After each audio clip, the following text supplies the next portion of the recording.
Bien, ya estoy grabando, entonces el subtema que nos toca el día de hoy es los procedimientos con tamaño de muestras variables. Anteriormente habíamos visto algunos ejemplos para esto y en este caso vamos a ver lo que es finalmente el U-Chart que nos da una gráfica del número de productos que no están conformes o defectuosos por unidad de revisión. La unidad de revisión puede constar de cientos de muestras, de cientos de datos y principalmente revisar si vamos a ocupar atributos, por ejemplo, para crear una gráfica de control de proporciones, el P-chart, o si vamos a ocupar los gráficos de control cuantitativos que empezamos a ver que son los gráficos X barra y R, uno para analizar la promedio y otro para analizar la variación. Tenemos acá entonces que las gráficas de control para los defectuosos ocasionalmente se forman utilizando inspecciones al 100% de los productos. Cuando estos métodos de muestreo se utilizan, el número de inspecciones en la muestra usualmente no debe ser constante. Usualmente no es constante. Por ejemplo, la inspección de rollos de tela o de papel usualmente nos da una situación en la cual el tamaño de la muestra varía, porque no todos los rollos son exactamente los mismos, de la misma longitud o anchura. Si la gráfica de control o no conformes, el C-chart, se utiliza en esa situación, ambos, la línea central y los límites de control variarán con el tamaño de paso, el tamaño de muestra. Tales gráficas de control serían muy difíciles de interpretar. El procedimiento correcto es utilizar una gráfica de control para unidades no conformes, U-chart o por unidad, o defectuosas por unidad. Esta gráfica tendría una línea central, sin embargo, la anchura de los límites de control variaría inversamente con la raíz cuadrada de el tamaño de muestra de n, como lo hemos visto anteriormente.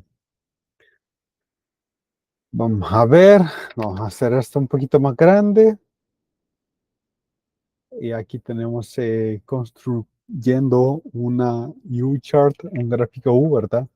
En una planta de finalizado de textiles, las telas teñidas se inspeccionan para ver si hay defectos por cada 50 metros cuadrados. Los datos de 10 rollos de tela se muestran en la siguiente tabla. Utilizar esos datos para configurar una gráfica de control por unidad. Entonces tenemos aquí 10 observaciones en el cual tenemos aquí una cantidad de metros cuadrados que fueron analizados, un número total de defectos que se lograron notar y el número de inspecciones en la unidad de rollo. Entonces, luego sería los desperfectos por unidad de inspección. Y aquí tenemos estas fracciones. Y ahora entonces creo que 200% está bien. La línea central del gráfico debería ser el número promedio de defectos por unidad de inspección, es decir, el número promedio de defectos por 50 metros cuadrados, calculado de la forma U barra igual a 153 y 307.5 igual a 1.42. Notar de que U barra es la razón entre el número total de defectos observados al total de número de inspecciones. Los límites de control en este gráfico están calculados de las expresiones anteriores con n reemplazado por n sub i. La anchura de los límites de control varía inversamente con el número de unidades de inspección en el rollo, en los rollos. Los cálculos para los límites de control se muestran en la siguiente tabla. La figura 7.17 grafica la gráfica de control que se construyen con Minitab. Entonces tenemos aquí, pues, el número de eh, el NSV, número de rollo, y aquí se calculan los límites inferior o superior, que son inversamente proporcionales a raíz cuadrada de n, de este n, ¿verdad? Entonces, por eso es que nosotros tenemos unos límites eh, inferiores o límites de control que no son constantes.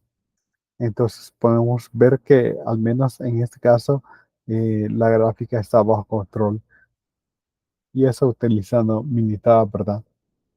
Y dice, como se notó previamente, la gráfica U debería siempre ser utilizada cuando el tamaño de muestra es variable. La implementación más común involucra límites de control variable como se ilustran en el ejemplo anterior. Sin embargo, existen otros enfoques, por ejemplo, ocupar el número uno, el primer enfoque, utilizar los límites de control que están basados en el tamaño de muestra por medio, n barra, ¿verdad? La sumatoria de esas muestras entre m. Y aquí dice que esta es la opción preferida, quizá vamos a poner esto en resultado. Utilizar una gráfica de control estandarizada. Esta es la opción preferida. Esa segunda alternativa involucra graficar las estadísticas estandarizadas. ZSV, bueno, ya sabemos que le restamos el promedio y lo dividimos entre alguna cantidad que nos refleje la variación de los datos, en este caso la raíz de U barra entre NSV. Esta es una gráfica de control con los límites más o menos 3 y una línea central en cero. La gráfica es apropiada para probar en las corridas y otros métodos de reconocimiento de patrón que se pueden utilizar en conjunto con la gráfica. Quiero ver la gráfica 718, que es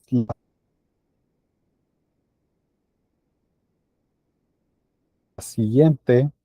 Aquí está estándar en esa gráfica de gráfica de control estandarizado. También podría ser útil para la producción, para situaciones de corridas de producción corta. Luego vemos otros enfoques con respecto a las gráficas cuando utilizamos datos de atributos, porque cuando estamos utilizando datos de atributos en vez de variables, nosotros simplemente estamos diciendo esta unidad, este producto, bueno, que puede ser también algo transaccional, ¿verdad? ¿Está conforme o no está conforme? Solamente esas dos posibilidades tenemos. Entonces, ¿cómo podemos ahondar un poco más en cuando solamente tomamos en cuenta los atributos? Bueno, aquí está esta subsección que habla de los sistemas de desméritos con productos complejos, tales como automóviles, computadores o eh, aparatos de casa más grandes, así como una refrigeradora, ¿verdad? Usualmente encontramos muchos diferentes tipos de eh, defectos que pueden ocurrir. No todos estos tipos de defectos son igualmente importantes. Eh, un producto podría tener un serio defecto que probablemente lo clasificaría como no conforme, pero también podría tener varios defectos menores que no necesariamente lo categorizarían como defectuoso. En tales situaciones necesitamos un método que clasifique los defectos según qué tan severos y el peso de varios tipos de esos defectos en una manera razonable. Los sistemas de desméritos para datos de atributos pueden ser de valor en estas situaciones. Una, un plan de desmérito se puede definir de la siguiente forma. Entonces, defectos de clase A muy serios, de clase B serios, de clase C moderadamente serios y menores que serían de clase, de efectos de clase D. Los serios, los que son muy serios, la unidad ya sea no no está ajustada para el servicio o fallará en el servicio de tal forma que no se puede corregir fácilmente en el campo o podría causar eh, pues hasta heridas o daño perpetuo.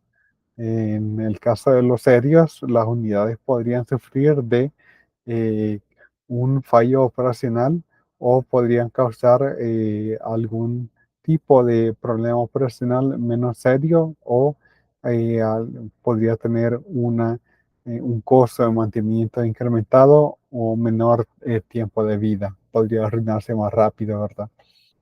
Entonces, los que son moderadamente serios, las unidades podrían fallar en el servicio y causar problemas que son menos serios que las fallas operativas o posiblemente tienen una vida reducida o costos de mantenimiento mayores o tienen un mayor defecto en al finalizar, al final, ¿verdad? Cuando sale el producto en apariencia o en la calidad del trabajo. Tenemos también los menores, los defectos de clase menor D. La unidad no fallará en el servicio, pero tiene menores defectos en los acabados, en la apariencia o en la calidad de trabajo. Entonces, bueno, este gráfico ya lo habíamos visto que podíamos estandarizar la variable y que esa podría ser la opción preferida en el caso de atributos, ¿no? Entonces, después tenemos la clasificación de la severidad de estos defectos que podríamos tener. C sub I A, C sub I B, C sub I C y C sub I D representan el número de los defectos de clase A, B, C o D respectivamente en la iésima inspección de la unidad. Asumimos que cada clase de defecto es independiente. Aquí está, eso es bien importante. Aquí dice que estos defectos son independientes, por lo que más tarde cuando hallemos la varianza, solamente será la suma de los cuadrados y no tenemos que hacer productos cruzados por ahí. Entonces, la posibilidad de que los defectos en cada clase estén bien modelados por una distribución de Poisson. Definimos los números de desméritos en la unidad de inspección como D sub I igual a 100 veces C sub I A, más 50 veces C sub I B, más 10 veces C sub I C, más C veces C sub I D, más C sub I D. Entonces, los pesos de desmérito, 100 para la clase A, 50 para la clase B, 10 para la clase D y 1 para la clase D, usualmente son ampliamente utilizados en la práctica. Sin embargo, cualquier conjunto razonable de pesos apropiado para un problema en específico debería ser utilizado. En ese caso, decimos que un defecto muy serio es el doble de serio que uno que es serio, ¿verdad? Y uno que es serio, 5 veces más, más importante o más costoso que uno moderado y uno moderado, 10 veces uno que es menor. Suponer que la muestra de n inspecciones es utilizada. Entonces el número de desmérito por unidad es U sub i igual a D entre n, donde D es la sumatoria de D sub i, el total número de desméritos en todas las inspecciones, ya que U sub i es una combinación lineal de variables aleatorias de Poisson. Las estadísticas U sub i se podrían graficar en una gráfica de control con los siguientes parámetros. Bueno, U barra, límite superior, bueno, línea central y el superior, le sumamos 3 sigma sub U estimado, donde el U barra pues es nada más el promedio de cada uno de los tipos de error con sus pesos. Y ya que son independientes, puedo estimar de que su desviación estándar, pues aquí solamente tuve que elevar al cuadrado esos pesos. Entonces, esa fue una de las grandes ventajas que tenemos utilizando que la distribución subyacente de Poisson y que estos errores de severidad son independientes. En las ecuaciones anteriores, los U sub A barras, U sub B barra, U sub Z barra y U sub D barra representan el número promedio de las clases A, B, C y D de los defectos por unidad. Los valores de ellos se obtienen del análisis preliminar de datos tomados cuando el proceso se supone que está en un control operativo. Valores estándares para uso A, uso B, uso C y uso D podrían ser utilizados si están disponibles.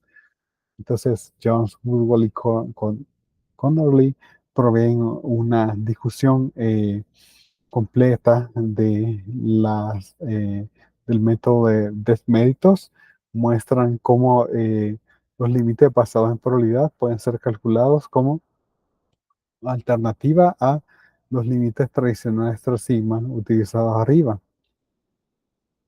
También muestran que en general los límites de probabilidad dan un desempeño superior, es decir, sin embargo, son más complicados de calcular. Muchas variaciones de esta idea son posibles. Por ejemplo, podríamos clasificar los defectos como defectos funcionales o de apariencia, si preferimos un sistema de dos clases. Y también es muy común mantener separadas las gráficas de control en cada clase de defecto en vez de combinarlos en una sola gráfica. Entonces, bueno, pues ahí está la sección 733. Vamos a la sección 734, que nos dice la función de características de operación. Ya habíamos hablado múltiples veces de las curvas O o C, ¿verdad? De características de operación para ambos, el C-chart y el U-chart, que se pueden obtener de la distribución de Poisson. Para la C-chart, las curvas OC grafican las probabilidades de tipo 2 del error beta contra el principal promedio del número de efectos C. La expresión para beta es beta igual a la probabilidad de que X sea menor que esté debajo del límite superior menos la probabilidad de que X sea menor que el límite inferior. Quiero ver. Me suena como que hay un error, pero están bien. Estamos debajo del límite superior y debajo del límite inferior. Ah, y le rezamos aquel, o que, o sea que estamos en control, ¿sí? Ujú. Es el error de tipo 2. Ya lo habíamos definido anteriormente, pero ahorita simplemente no veo una forma de explicarlo con palabras. Mm,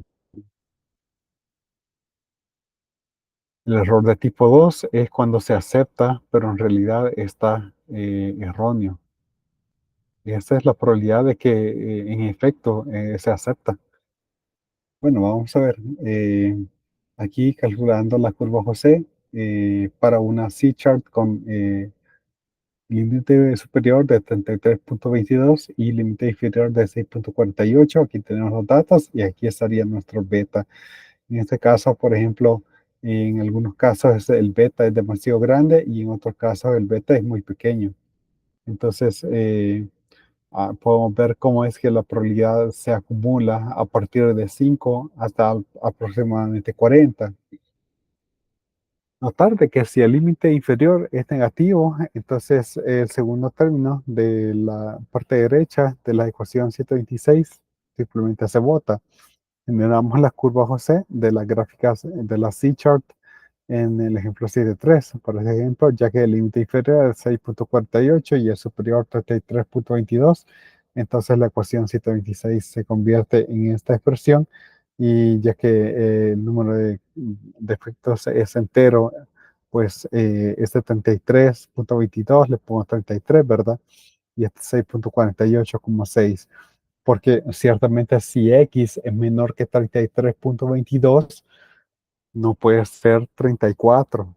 entonces tiene que ser menor o igual a 33, igual acá. X no podría ser igual a 7, lo más que podría ser 6. Por eso es que ocupamos aquí las funciones de entero menor y entero mayor. Y aquí ocupan esta, ¿cómo se llama? Estos corchetes de ángulo y también este otros corchetes regulares, ¿verdad?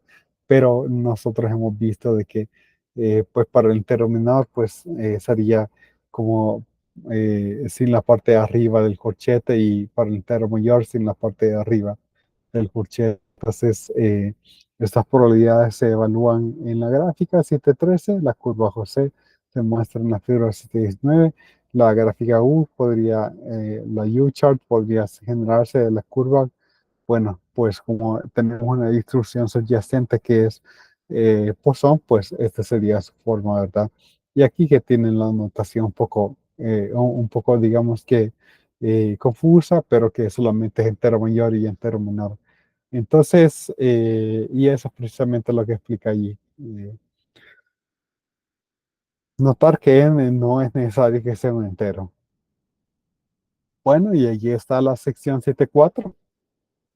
Esa es la sección 7.4. Vamos a ver entonces la sección 7.3.4, la subsección 7.3.4. Vamos a ver la subsección 7.3.5. Me parece que ese no es muy larga. Entonces, cuando los niveles de los defectos en general o las tasas de conteo en un proceso son muy bajos, digamos, debajo de 1000 eh, ocurrencias por millón, habrían grandes periodos de tiempo entre las ocurrencias de una unidad defectuosa. En estas situaciones, muchas muestras tendrían un defecto cero y una gráfica de control con las estadísticas que de forma consistente estarían graficándose a cero. Sería de muy poca información. Por lo tanto, las gráficas convencionales, C-charts y la U-chart serían inefectivas como tasas de cuenta, ya que estarían bastante en las partes de abajo por millón, en el rango de muy bajo de partes por millón. Una forma de lidiar con este problema es adaptar el tiempo entre las ocurrencias de esta gráfica de control, las cuales tienen una variable, el tiempo entre los errores eh, del conteo, de los conteos. Entonces, esto básicamente nos define este tipo de gráficas. El tiempo entre los eventos de la gráfica de control son muy efectivas como un procedimiento de control de procesos para procesos con niveles de efectos bastante bajos. Pongamos que los defectos o los conteos o los eventos de interés ocurren según una distribución de Poisson. Nosotros podemos recordar que cuando hablamos de Postón es, por ejemplo, la fila en el banco, ¿verdad? ¿Cuántas personas hay ahí? Eso nos podemos ocupar para ello, modelarlo a través de una distribución de Poisson. Entonces, la distribución de probabilidad del tiempo entre los eventos tiene una distribución exponencial. Por lo tanto, construir el tiempo entre los eventos de una gráfica de control esencialmente es equivalente a una gráfica de control de una variable distribuida exponencialmente. Sin embargo, la distribución exponencial está fuertemente, eh, ¿cómo se llama? Fuertemente antisimétrica. Como resultado, la gráfica de control podría ser muy asimétrica. A ver, ¿qué palabra ocupaba para skewed? Además de asimétrica. Es asimétrica, pero se me olvidó la otra palabra. Vamos a ver. Sesgado. Sesgado es muy sesgado. Entonces, ahí está. Tales gráficas de control se verían inusuales y podrían presentar algunas dificultades en la interpretación para el personal operativo. Nelson, 1994, quiere resolver este problema al transformar la variable aleatoria exponencial a una variable aleatoria Weibull, tal que su distribución resultante sea aproximadamente la distribución normal. La distribución de Weibull no la hemos visto todavía en tutorial, creo yo, pero en cualquier momento va a salir, o quizás ya salió en algunos ejemplos.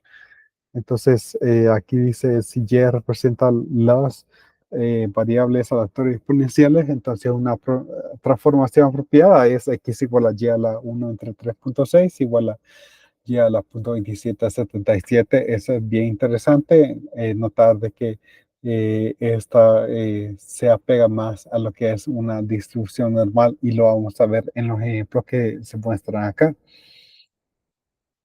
¿Cómo obtuve eso? Seguramente matemático, pero hay error, pero que al final alguna función de maximización logró obtener de que en efecto esa transformación y nos iba a pasar de una distribución exponencial a una distribución Weibull, pero que se aproxima a una normal y ya eso nos abre todo un campo de herramientas que nos puede ayudar a hacer todos los análisis que queremos. Dice un ingeniero químico quiere configurar una gráfica de control para monitorear las veces que ocurren los fallos en una válvula importante y decide utilizar el número de horas entre los fallos, entre la variable del monitor. Las tablas siguientes nos muestran el número de horas entre las fallas de las últimas 20 fallas de esta válvula. Aquí hay que notar que la unidad de inspección son 20 fallas en esta válvula, ¿verdad? Entonces, aparecen 20 fallas, luego veo cuánto tiempo ocurre hasta que las siguientes 20 fallas vuelven a ocurrir. Los datos están acá, ¿verdad? Entonces, aquí probablemente desde t igual a 0 hasta que ocurrieron las primeras 20 fallas, que es la primera unidad de inspección, pasaron 286 horas. Y ahora con la transformación, x igual a y a la 0.2777. Y así con las demás, ¿verdad? Aquí en el 2 sería el número de horas que pasaron entre la primera falla y las otras 20, ¿verdad? Entonces, y así sucesivamente. Entonces, podemos ver del gráfico normal de probabilidad de que esto no se ajusta a una normal, pero con la transformación nosotros vemos que esto está bastante bien para una distribución normal. Entonces, de aquí tenemos, por ejemplo, pues nuestra gráfica de nuestra U-chart y también con un rango de movimiento de 2. Entonces, aquí dice que la figura, esta última es una gráfica de control para eh, el rango, el movimiento del rango y para individuales, datos individuales, para el tiempo transformado entre fallas. Notar que las gráficas de control indican un estado de control y implicando de que los mecanismos de falla para esta válvula es constante. Si un cambio de procesos es hecho que mejora la tasa de fallas, tales como tipos diferentes de acción de mantenimiento, entonces uno esperaría ver los promedios entre las fallas que se hace, que toman más tiempo. Esto resultaría en puntos, gráficas de puntos que estarían arriba del límite de control de la gráfica de control individuales que están acá. El ejemplo anterior nos ilustra el uso de las gráficas de control individuales con el tiempo entre los datos. En muchos casos, las gráficas de control QSUM y EQUA en el capítulo 4 podrían ser mejores alternativas, ya que son más efectivos en detectar pequeños cambios en los promedios. Kittredge también investigó transformar las distribuciones exponenciales para los propósitos de gráficas. Él nota que una transformación logarítmica estabilizaría la varianza de la distribución exponencial, pero produce un sesgo negativo, una distribución de sesgo negativo. Kittredge sugiere utilizar la transformación x igual a y a la 0.25. Notar que es muy similar a la recomendación de Nelson y también mucho más fácil de calcular. Bueno, dos raíces cuadradas. Habría que ver en la práctica si en efecto, bueno, cambiar cambiar básicamente de punto 2777 a punto 25 no parece que sea mucho el trabajo. Sin embargo, con las calculadoras que tenemos hoy en día, yo pienso de que simplemente se podría ocupar la transformación original de punto 2777, el enfoque de Nelson. Entonces, aquí una subsección bastante pequeña, aplicaciones a no manufactura o de no fabricación, ¿verdad? La C-chart y la U-chart son ampliamente utilizados en negocios, aplicaciones de negocios de servicio y transaccional de procesos de control estadístico. De hecho, podemos tratar los errores en estos ambientes de la misma forma en la que tratamos los defectos de desconformidades o defectos defectuosos en el mundo de la fabricación. Para dar algunos ejemplos, podríamos graficar estos errores eh, por ejemplo, de dibujos de ingeniería, errores en planes y documentos, errores en registros médicos, errores en reclamos de eh, seguros, errores en aplicaciones de préstamos y errores en software de computadoras en una C o U-chart. Entonces, un ejemplo de una gráfica de una U-chart para monitorear los errores en software computacional durante el desarrollo de productos está dado en Gardner y Montgomery, 1987. Bueno, eso entonces termina la sección 7.3. No sé si hay alguna pregunta.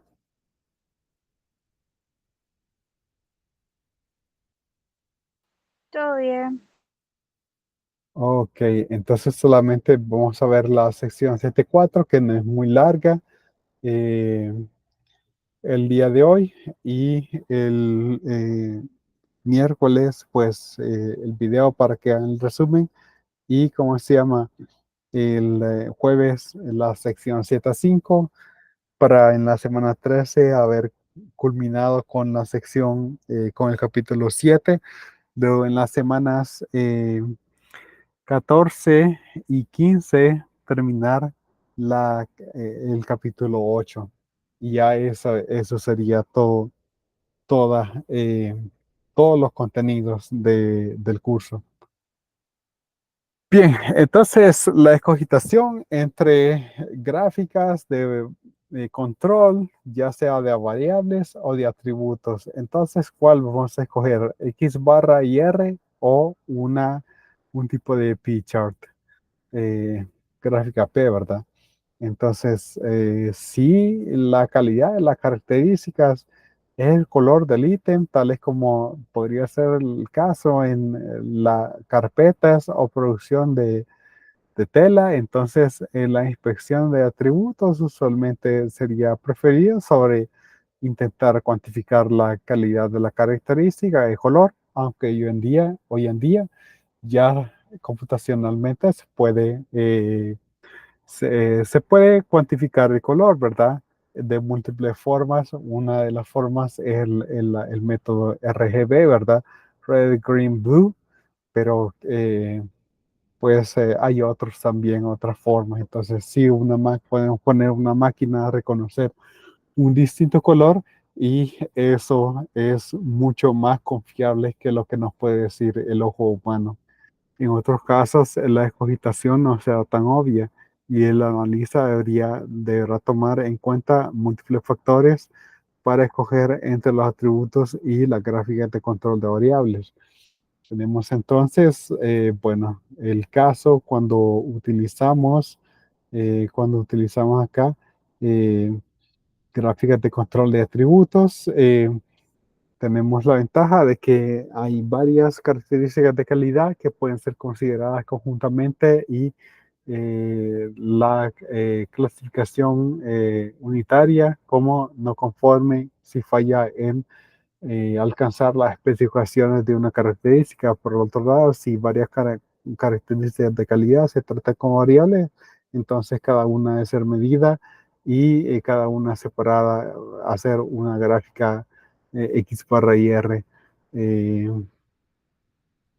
para tener una técnica de control multivariado que considera todas las características deben ser simultáneamente empleadas. Hay una simplicidad asociada con los la gráfica de atributos en este caso. Además, es más caro y las medidas pueden tomar más tiempo. eh, Eso se podría evitar por una inspección de atributos. Entonces, en vez de tener una gráfica de variables, que podríamos tener 10 variables, 10 gráficas X barra y otras 10 de R, ¿verdad? Podríamos eso simplificarlo a una sola gráfica de atributos. Entonces tenemos aquí gráficas de control variable. Eh, por el contrario, se provee mucho más información útil acerca del desempeño de los procesos que en los atributos de las gráficas de control, específicamente la información acerca del promedio de procesos y la variabilidad se obtiene directamente. Además, cuando los puntos se grafican, están fuera de control, usualmente más información se da relativamente a las causas potenciales que de las señales que están fuera de control. Para un estudio de capacidad de procesos, las gráficas de control de variables son casi siempre preferidas a las de atributos. Las excepciones a esos estudios relativos a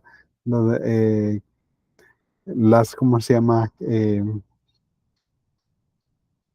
Los defectuosos producidos por máquinas o operadores en los cuales hay un número limitado, muy limitado de fuentes de defectuosos o estudios que directamente están eh, con el objetivo de la producción del proceso y el desecho. Quizás la ventaja más importante para las gráficas de control de X barra y R es que usualmente nos proveen una indicación de un problema pues que va a pasar, ¿verdad? Que es inminente y nos permite operar y permite al personal de operaciones tomar acciones correctivas antes de que los defectos se produzcan.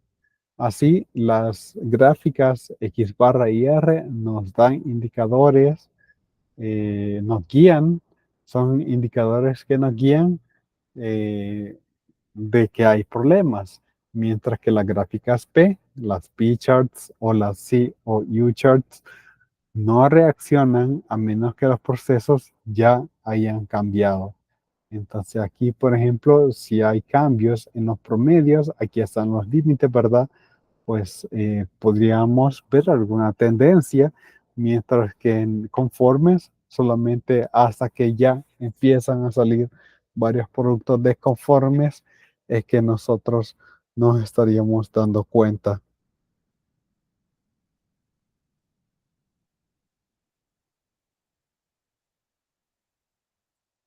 Ok, entonces vamos a ver. La eficiencia se incrementa con el uso de las gráficas de X barra y R. Es más pronunciado cuando P es pequeño, pero menor cuando P es cercano a 0.5. Para ilustrar eso, considera el proceso de producción que se describe en la figura que se ve ahí, ¿verdad? 7.23, donde el promedio de proceso está a μ sub 1, pocas unidades defectuosas se producen. Poner que el promedio de proceso inicia a cambiar hacia arriba. Para el tiempo que alcanza μ2, las gráficas de X barra y R han reaccionado al cambio eh, en el promedio al generar un patrón no aleatorio fuerte y posiblemente varios puntos fuera de control. Sin embargo, una P-chart reaccionaría hasta que el promedio se ha cambiado a todo el camino hasta μ3. Entonces, hasta acá es cuando reacciona el P-chart o hasta que el número de conformes o defectuosos, unidades defectuosas, ha incrementado. Entonces, las gráficas X barra y R son más poderosas, herramientas más poderosas que el P-chart para un nivel especificado de protección en contra de los cambios de los procesos. Las gráficas de control variable usualmente requieren un tamaño de muestra más pequeño que los atributos correspondientes del gráfico de control. Por lo tanto, a pesar de que las inspecciones de tipo de variables son más caras y consumen más tiempo por unidad de inspección de atributos, muchas menos unidades deben ser examinadas. Eso es importante en consideración, tomarlo en consideración, particularmente en los casos donde la inspección es destructiva, ya sea como abrir una lata que mide el volumen de un producto dentro de las propiedades químicas de prueba del producto. El siguiente ejemplo demuestra las ventajas económicas de las variables de, de gráficas de control de variable.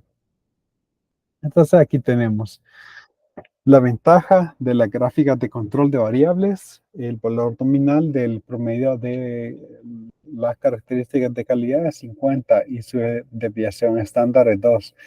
El proceso es controlado por una gráfica X barra.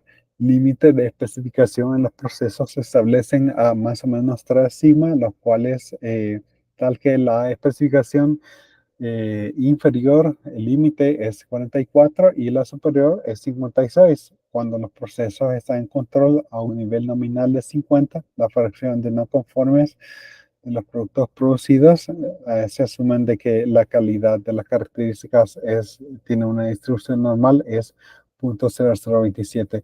Suponer que el promedio de procesos de los cambios fue 52, la fracción de productos no conformes que producen eh, un cambio es aproximadamente 0.0228. Supone que queremos que la probabilidad para detectar el cambio de las primeras muestras subsecuentes sea 0.5, encontrar el tamaño de muestra para la gráfica X barra y compararla con el tamaño de una P-chart que tiene la probabilidad de la misma probabilidad de detectar el cambio.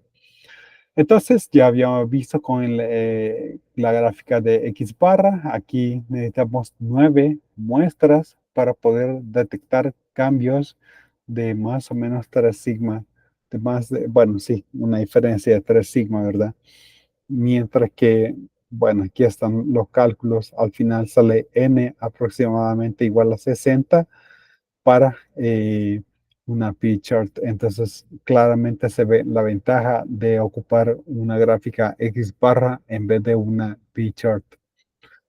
Entonces, hablando en general, las gráficas de control de variables se prefieren a las de atributos. Sin embargo, esta lógica puede llevar a un extremo ilógico, como lo muestra el siguiente ejemplo. Entonces, una aplicación equivocada de las gráficas X barra y R.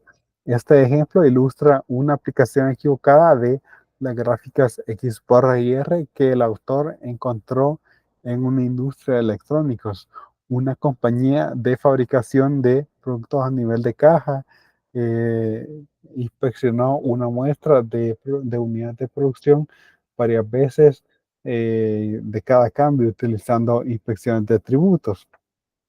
Los resultados de cada muestra de inspección fueron estimados de los procesos de conformes PSUV estimado. El personal de la compañía estaba bastante eh, eh, conocía muy bien sobre los datos de los atributos que no contenían mucha información acerca de los datos de las variables de los procesos y eh, pues exploró formas en obtener información más útil acerca de esos procesos. Un consultor de la compañía, que fue el autor de este libro, sugirió de que se podrían lograr ese objetivo al convertir estas fracciones de datos defectuosos en gráficas X barra y R. Para hacer esto, cada grupo de 5 valores sucesivos de PSUV estimado fueron tratados como que si fueran una muestra de 5 variables, de 5 mediciones de variables. Entonces, sacar el promedio y el rango se calcularon de la siguiente forma. Bueno, el X barra como el promedio de las estimaciones de los PCB y el rango, pues el máximo menos el mínimo. Esos valores fueron graficados en la gráfica de X barra y R. El consultor afirmaba de que este procedimiento proveería más información que la fracción de defectuosos en la gráfica de control. Esta sugerencia era incorrecta. Si el proceso de inspección de verdad hubiera producido atributos, datos de atributos gobernados por la distribución binomial con un n fijo, entonces la muestra de la fracción de defectuosos contendría toda la información en la muestra. Esa es una aplicación del concepto de una estadística suficiente mínima y que forma dos funciones nuevas de PSUV, de la estimación de PSUV que no darían información adicional. Para ilustrar esta idea, considere la gráfica de control para la fracción de conformes o defectuosos. Esta gráfica fue producida al dibujar 100 muestras, cada uno en tamaño 200, de un proceso por el cual P igual a 0.05 y el utilizar esos datos para calcular los límites de control. Entonces, la muestra nos da eh, se obtiene de forma continua hasta llegar a 150, donde la fracción de la población de defectuosos fue incrementado a 0.06.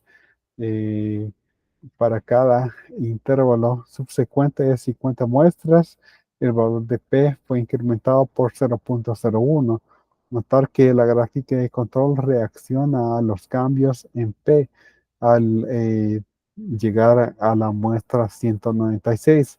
Las siguientes figuras presentan que X barra y R se obtienen al obtener subgrupos de las muestras de los valores de PSI estimado como se sugiere arriba. Los primeros 20 de estos subgrupos fueron utilizados para calcular la línea central y los límites de control de la gráfica de X barra y R.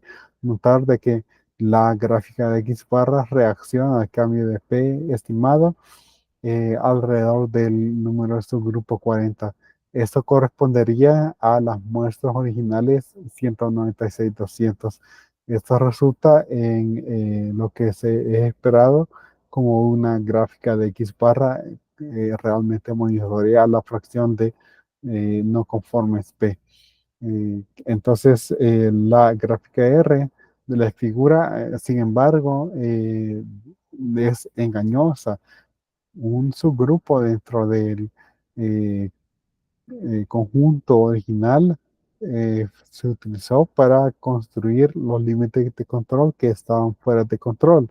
Esta es una falsa alarma, ya que P igual a 0.05 para cada 100 muestras originales. Además, los puntos de fuera de control al inicio de subgrupo 40 no contribuyen a ninguna información adicional acerca del proceso, ya que P estimado cambia de 0.05 a 0.06. Por ejemplo, y la desviación estándar de P automáticamente incrementa. Por lo tanto, en este caso no hay beneficio añadido para el usuario de utilizar las gráficas X barra y R.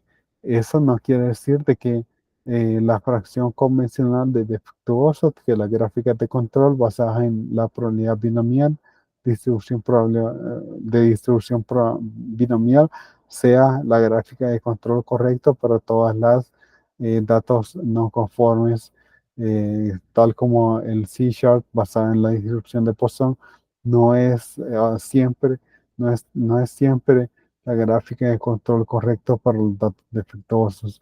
La variabilidad en PSUV estimado de la muestra de muestra a muestra es mayor que el que es plausible ser explicado por un modelo binomial, entonces el analista debería determinar la probabilidad subyacente correcta y basarse en las gráficas de control de esa distribución. Entonces aquí vemos la gráfica, ¿verdad? Y vemos cómo eh, aquí los primeros 100 muestras tenemos una tasa de efecto del 5%. En las siguientes 50 muestras el defecto se mantiene, pero hasta la muestra 200, de las 150 a las 200, una tasa de efecto del 6%. Esto va incrementándose al 7, 8, 9 y 10%, creando falsas alarmas y no creando nueva información, que era lo que el consultor afirmaba. Bueno, pues ahí ya está. Entonces, la sección 7.4, no sé si hay alguna pregunta.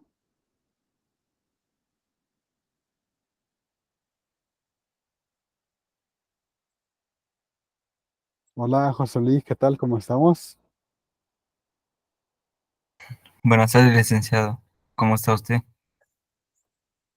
Bien, bien, ya con esto ya estamos culminando la sección 7.4. 7.5 la esperamos ver el jueves, perdón. No sé si va a llegar jueves. Sí, iría sin problemas. Ok, excelente. Entonces, bueno, pues por hoy hemos terminado. Jueves terminamos la sesión 7.5 y esta semana terminamos pues todo el capítulo 7. Por lo tanto, esta es la semana 13. Esperamos terminar los contenidos nuevos eh, en la semana 15. Y en la 16 solamente pues repaso y evoluciones. Así que, bueno, no sé si hay alguna pregunta.